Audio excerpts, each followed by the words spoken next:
வணக்கம் வீவர்ஸ், எப்படி இருக்கீங்க? பார்த்து ரொம்ப நாள் ஆச்சு.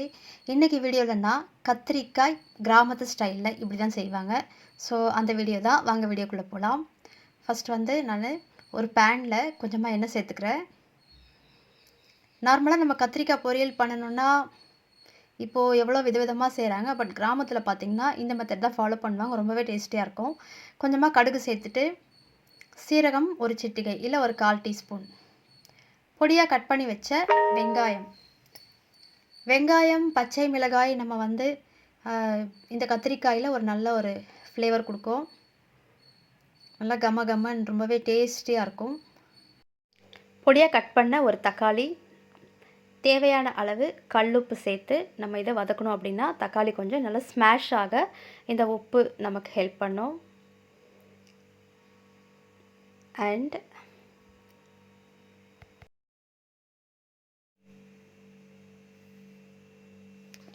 இப்போது பச்சை மிளகாய் நான் இப்போ சேர்த்துக்கிறேன். வெங்காயத்தோடு சேர்த்து நம்ம இதை சேர்த்துக்கணும். அதுக்கப்புறம்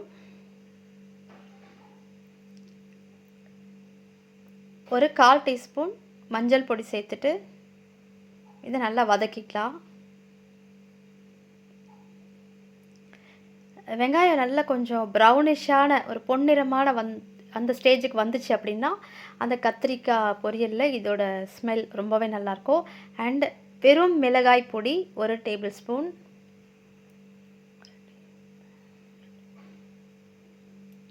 இந்த மிளகாத்தூள் போடும்போது சிம்மில் வச்சுக்கோங்க. அப்போ தான் அந்த மிளகாய் கலர் மாறக்கூடாது, கருகாமல் இருக்கும். அண்ட் இப்போ பொடியாக கட் பண்ணி வச்சு ரொம்ப நல்ல ஃப்ரெஷ்ஷான கத்திரிக்காய் சூப்பராக இருக்குது பாருங்கள்.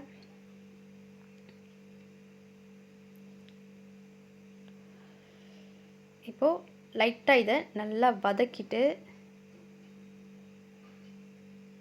ஜஸ்ட் ரொம்ப வதக்க தேவையில்லை, சும்மா லைட்டாக அப்படி வதக்கிட்டு தண்ணி ஊற்றிடுங்க. அப்போ தான் அந்த கத்திரிக்காய் பொரியல் கலர் மாறாமல் நல்லா அழகாக நமக்கு ஒரு நல்ல ஒரு டெக்ஸ்சர் கொடுக்கும்.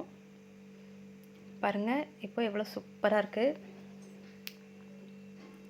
கொஞ்ச நேரம் அதை லைட்டாக ஒரு 10 நிமிஷம் மூடி வச்சு நம்ம சமைச்சா போதும்.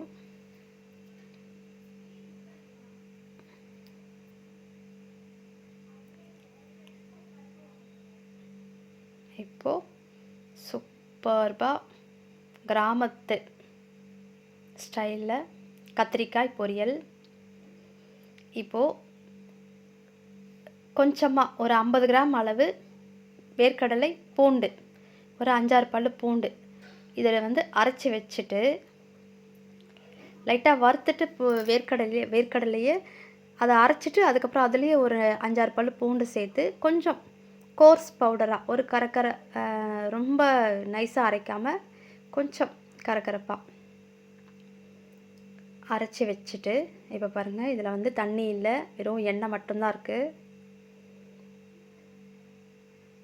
கரெக்டான ஸ்டேஜ் இது.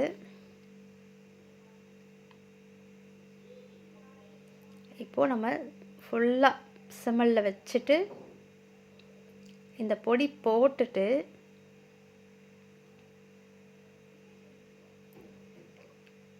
இந்த பொரியலுக்கு ஹைலைட்டே இந்த வேர்க்கடலை பொடி தான்.